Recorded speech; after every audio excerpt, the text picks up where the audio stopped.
What it do, everybody? It's your boy, King Crowder, back again with another edition of History or Things You May Not Know.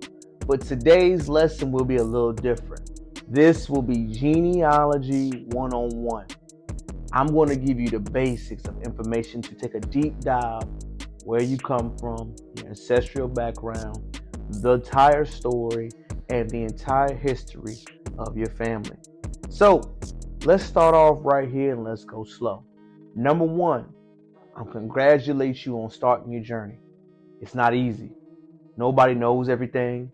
You will have partial, impartial statements, but remain encouraged. The first thing you need to do, I recommend from any of you, is to understand church records, deeds, wills, birth certificates, wedding receipts are all invaluable for Black Americans or anybody in American society. Before you make that investment of Ancestry.com, get lifesearch.org. Why do I recommend lifesearch.org? Number one, it is a free website sponsored by the Lutheran Church, who has a tremendous amount of records that can give you an excellent starting point. I recommend everyone use this website. Google it right now, lifesearch.org. It is a phenomenal starting tool. It will get you and point you in the right direction. The next thing you need to do, the first thing I recommend, sit down with your parents and ask them as many questions about your family background as you can. I first sat down with my mother and asked her many questions. And as you begin to do the research, you will learn so much rich information, history that will open your mind up. For example, my mother's father was a product of an affair. So my grandfather was born outside of a marriage and he never was raised with his father. My father was the product of an external marital affair as well. What is the irony that my mother's father was that and she chose a man who had the same background and spirit? If my mother would notice, she would be able to identify the spirit that comes from a man in that similar background. So little does she know, she was attracted to the very thing she did not know that was inside of her. My grandfather never had a relationship with his father, who already had a previously married family. And if you know, back in those days, the 50s, the 40s, it was very taboo to have a children outside of wedlock and to have an external marital affair with another one's husband. So my grandfather did not know much about his father until I could present the research. He did not know about his siblings from his father's side of the family. He did not know about his father being married. But when you start doing the research, you will be so surprised what information will be found plentiful for each other. You will see, me being a Black American, that most Black American males especially were targeted. That means a lot of them did not have great relationships in the past 100 years with their father due to war, crime, drugs, or jail. You will see this trend happen and you will see the breakdown in many parts of our family. However, you will see a firm trajectory in the women's side of your family. I could go all the way back on my grandmother's side to see that my great-grandmother was uplifted from slavery, and you can see that they came from close to a plantation known as the Polk Plantation. This Polk Plantation was located in Mount Pleasant, Tennessee, going all the way back to the late 16th century. I found that my mother's side of the family were freedmen who were already free, fought in the Union, got their land rights in Monroe, North Carolina, migrated around, and I could find my history for that component. As I did my genealogy, what helped with the research was look for church records, look for military rights. I didn't know that my family last name, Crowder, was a made-up name by my grandfather because he refused to take the plantation name he was once at and he selected it out of thin air.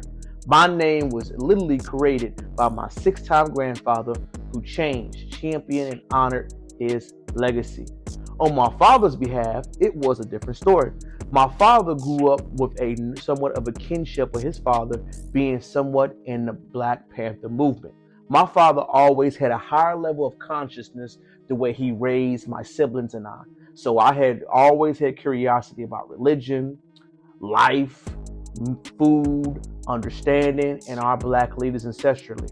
I remember growing up talking about Huey P. Newton, Fred Hampton, Malcolm X, the NOI, the FOI, Christianity, Judaism, you name it. It was intellectual discourse all the time.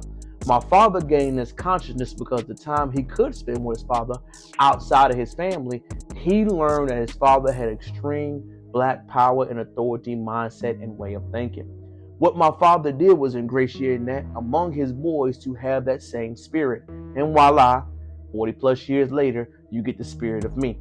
Now, this genealogy search primarily led to me getting answers for my family, both my mother and my father, but I will be able to share it with your family. The thing I did was, again, check the local rights in states and the housing records for Black Americans around this time. Remember, redlining was happening, so it was very easy to locate where most Black Americans lived. Look at the black side of town. Preferably it'd be the southeast or the southeast corner. You can locate through the federal housing grants if they were military. You can locate it through the criminal justice records, through actually church records. Church records and receipts will help when you're doing your genealogy reports. My number one advice, go to the location.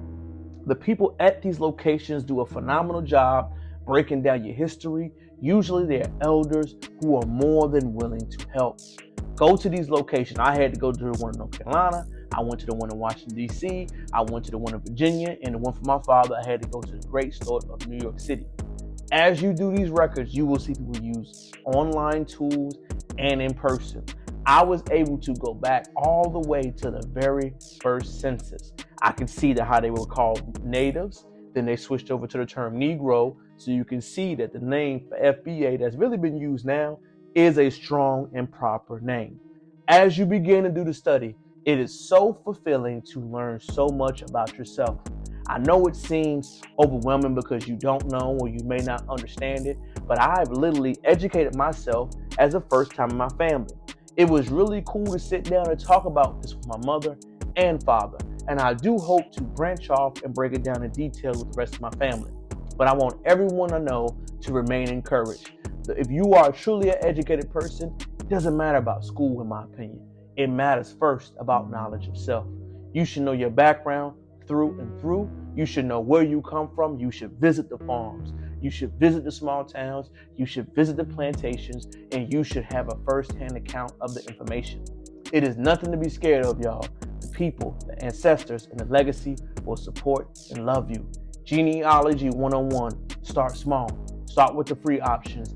As you build, as you grow, then you can make the investments. Remember, genealogy, the life search. Ask your family members and relatives. Sit down, break bread, go to these small towns. We always travel to big cities, travel to small towns. If you're from the West Coast, most likely you're in Louisiana. Your family's legacy is from Louisiana, New Mexico, and Texas.